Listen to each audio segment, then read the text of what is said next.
राम राम जी।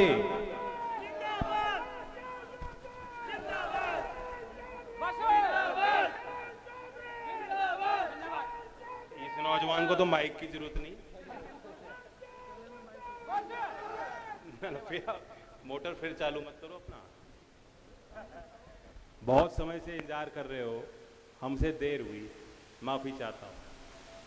हमारे दोनों जो प्रत्याशी हैं, आपके प्रत्याशी यहाँ खड़े हैं, आप भी बैठो आराम से, अभी तो बहुत आपको मेहनत करनी है।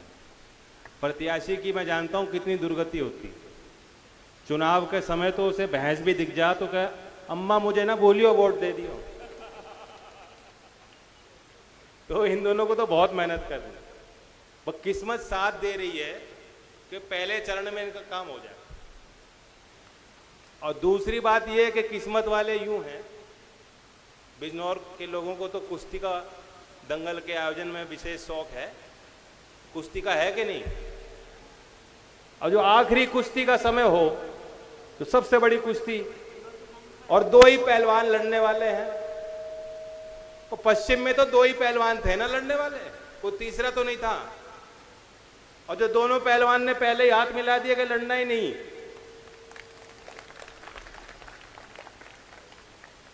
तो है कि नहीं किस्मत वाले? इनकी किस्मत की रखवाली कौन करेगा? आप।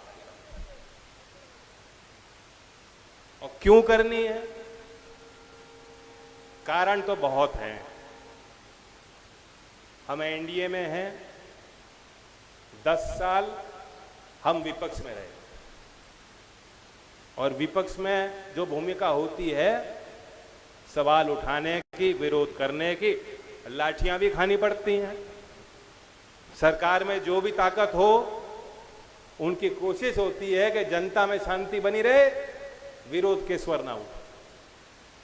तो वो सब भी अपने कंधों पे लोकदल के कार्यकर्ताओं ने लिया है, इसमें कोई शक नहीं। और मैं आपको धन्यवाद देता हूं, लोकदल के कार्यकर्ताओं को, बिना किसी सत्ता के, बिना किसी लालच के, मेरे हर मोड़ पे, और मुझसे पहले चौधरी अजीत सिंह जी के साथ, और उससे पहले चौधरी चरण सिंह जी के साथ आप डट के खड़े रहे। मैं आपको धन्यवाद देता हूं। और कार्यकर्ता नहीं होता तो लोकदल नहीं होता, और लोकदल नहीं होता तो किसान, कमेरा, गरीब, गांव और देश की समृद्धि के लिए जो रास्ते आज, जो संभावनाएं खुल रही हैं, वे रास्ते भी हमेशा हमेशा के लिए बंद। कार्यकर्ताओं की बड़ी भूमिका होती है। भारतीय जनता पार्टी के अध्यक्ष जी यही कह रहे थे, छोटी छोटी जिम्मेदारी लो, बड़ा ठेका मत ले लो अपने कंधों पे। हमारे लोकदल के कार्यकर्ताओं को भी सीख लेनी चाहिए। हमें कुछ आदत है बड़ी बात कहने की।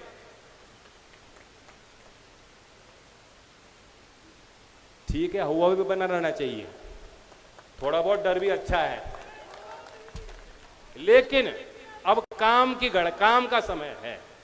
किसान जानता है काम, मेहनत, जब अपने खेत में फसल की रखवाली कैसे करनी है, और कटाई के वक्त पे और मंडी तक कैसे वो पहुंचाना है, अब वो काम का वक्त है।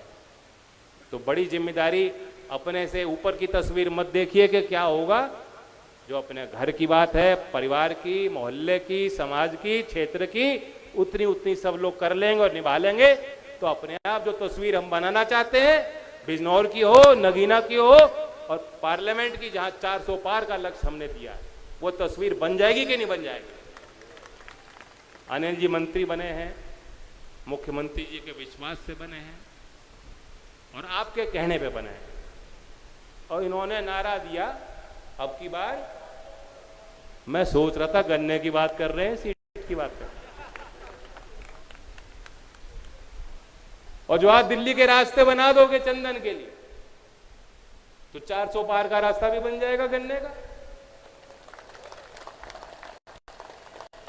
हम लोग जहां भी हैं, जैसे भी हैं, लायक हैं, जो चौधरी चरण सिंह जी को मानते हैं।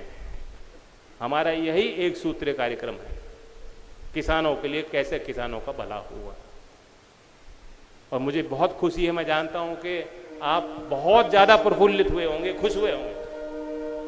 भोकर हेड़ी में 2 दिसंबर की वो तारीख 2 दिसंबर भोकरहेड़ी में सभा चंदन ने कराई थी और मैं पहली बार आप मौजूद हैं। मैंने उस मंच से कहा था कि हमारी इच्छा है कि चौधरी चरण सिंह जी को भारत रत्न मिल जाए।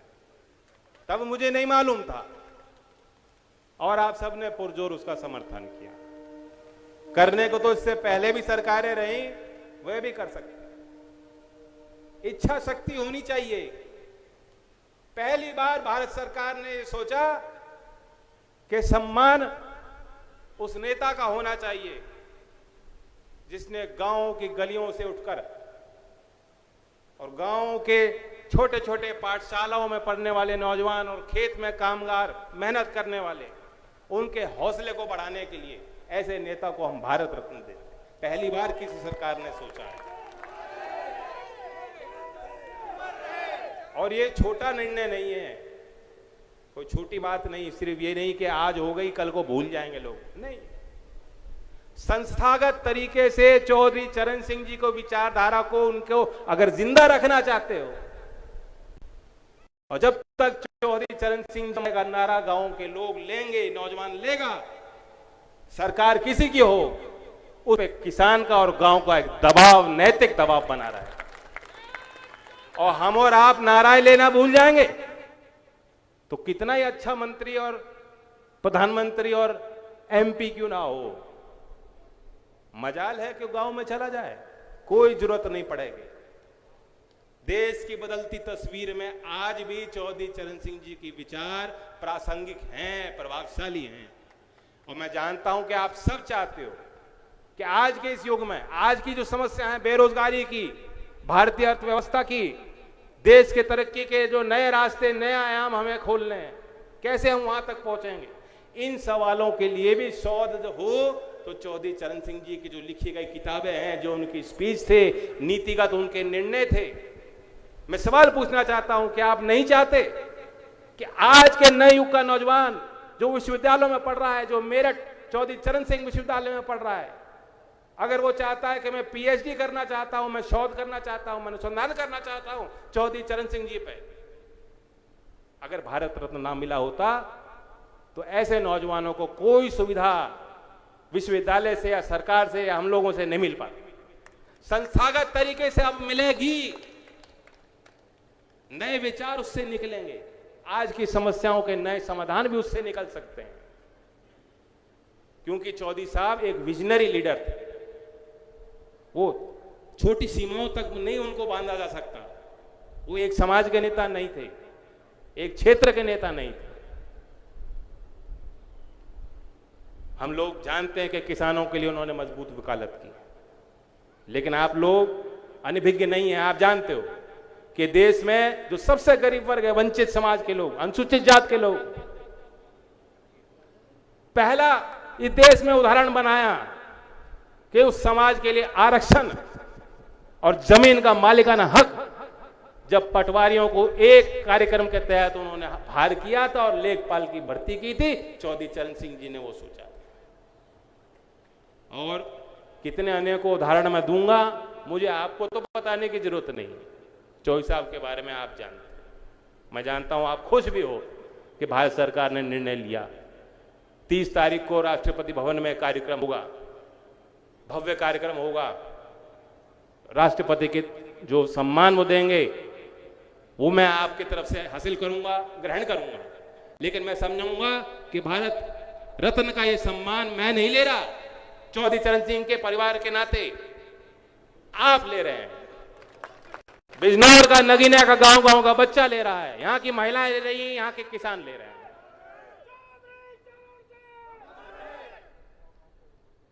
10 साल में हम लोग विपक्ष में थे, लेकिन ऐसा नहीं है, हम लोग भी देखते थे सरकार ने अच्छे काम बहुत किए। एक तो गतिशीलता लाए हैं सरकार के कामकाज में, सीधा लोगों के खातों में जो योजनाओं का निर्माण है वहां से लेकर क्रियान्वयन तक सीधा खातों में जब पैसा निधि पहुंच रही है तो सीधा प्रभाव है, कोई बिचौलिए की जरूरत नहीं। चौधरी चरण सिंह जी की सबसे बड़ी चिंता होती थी भ्रष्टाचार। अभी चुनावी माहौल में हम देख रहे हैं विपक्षी पार्टियां हर 2 घंटे में टिकट बदल रही हैं। बदल रहे ना टिकट। बल्कि बिजनौर की तो खूब किस्मत है, बिजनौर के लोग पता नहीं कहां कहां जाकर चुनाव लड़ रहे हैं। चौधरी चरण सिंह जी भी टिकट कभी कभी बदल देते थे। अब क्यों बदलते थे? उनके कान में आके कोई वर्कर कहता था ये शराब पीता है साहब, ये बहुत बदचलन आदमी, अच्छा आदमी नहीं है, नैतिकता पे सवाल उठा देता था। चौधरी साहब ने कहा अच्छा, और ऐसी सभाओं में जाके कह देते थे मुझसे गलती होगी। आज ऐसा कोई उदाहरण, ऐसी कोई मिसाल आपके आज के राजनीति में शायद नहीं है।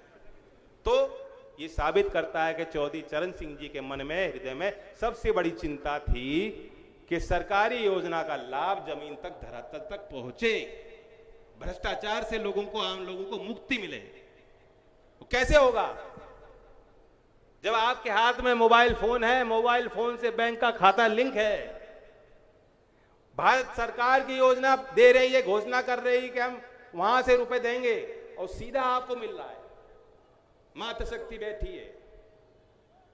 NFHS, national family health survey, जो पिछला राउंड हुआ, 5वां राउंड 2019-20 का आंकड़ा, वो ये दिखाता है कि अब 54% महिलाएं खुद मोबाइल फोन चलाती हैं। पहले बहुत कम आंकड़ा था। बैंक खाते 2005-6 में सिर्फ 15% महिलाओं के खुद के बैंक खाते थे, जिनका संचालन महिलाओं के हाथ में था। ये 10 साल में, 15-16 में आंकड़ा पहुंच गया 53%। और 19 से 21 के इस सर्वेक्षण ने बताया आज 78% से ज्यादा महिलाएं अपने बैंक के खाते को चला रही हैं। तो जहां महिलाओं को समाज में आगे रखा जाएगा, सरकारी योजनाओं में लाभ उन तक पहुंचाया जाएगा, तो धरातल पर वो योजना पहुंचेगी। जो महिला फैसला लेती हैं, अच्छा ही लेती हैं। भाइयों हाथ खड़ा करके बता दो, लेती है कि नहीं लेती? यहां तो मानने में कोई गुरेज नहीं, यहां तो महिला लाए नहीं आप घर के, यहां तो मान लो। और बिजनौर हो नगीना, हमारे प्रत्याशी जीतेंगे तो मात्र शक्ति के निर्णय से जीतेंगे, सिर्फ आपके कहने से नहीं जीत होगी। तो घर की महिलाओं को, हमारी बेटियों को, जिनकी वोट बनी है, नौजवानों को, चंदन की तो खास उम्र की बात हो रही थी, 35 साल उम्र है, 35 साल की उम्र है और अच्छा सोना लगता है। अध्यक्ष जी कह रहे थे, कोई कौन कह रहा था, ओमपाल जी कह रहे थे कि चंदन है माथे पे लगाते, और चंदन ठंडक भी देता है, ये गर्म नहीं होता, बहुत ठंडा, ठंडे स्वभाव का, अच्छे स्वभाव, सरल स्वभाव का व्यक्ति। जब ये मीरापुर से चुनाव लड़ रहा था तो मैंने इसके गाल खींच के बोला कि देखो कितना मासूम है, बोला था। संजय जी भी बहुत सीधे आदमी थे, सीधे थे कि नहीं थे? जो काम होता था कहते थे, जो नहीं था बस में कह देते थे। उस चक्कर में कभी कभी बुराई मिल जाती है। आज के लाग लपेट के जमाने में कोई सुनना नहीं चाहता कि मेरा काम ना हो। तो इसलिए संजय को भी सीखने को मिलेगा आपसे। ओमपाल जी हमारे नेता हैं, हमारे प्रत्याशी हैं, दोनों के लिए ओमपाल जी का सिंबल है, बताओ क्या है? और चंदन का सिंबल आपका नल, ओम कुमार जी नगीना से, हमारे कमल के फूल का, उनका लोटस का सिंबल, और हैंडपंप नल का सिंबल आपके चंदन चौहान। और सबे पता है कि कमल का फूल वहां खिलता है जहां जल हो, जल की आवश्यकता फूल के खिलने को है। तो दोनों का ये मिश्रण, दोनों का मेल, और मुझ पे विश्वास कीजिए, क्या हम लोग जब सरकार में हैं, अनिल जी आपके मंत्री, बिजनौर के लोगों का विशेष अधिकार लोकदल के लोगों का इन पे बना है, और इनके माध्यम से एनडीए में शामिल होकर हम लोग साथ मिलकर कुछ फैसले लेंगे जिसका सीधा लाभ हमारे किसान को, महिलाओं को और नौजवानों को मिल सकेगा, और बिजनौर जनपद और नगीना के पार्लियामेंट क्षेत्र को मिल पाए। इसके लिए हम सब लोग मिलकर प्रयास करेंगे। धन्यवाद। जय हिंद, जय भारत।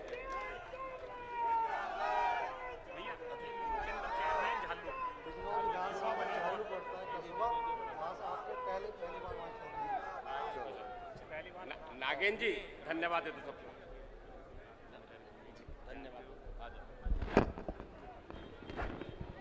आज आप सब लोग इतनी गर्मी में, धूप में और दूर दराज से आए, आप सब लोगों का बहुत बहुत धन्यवाद।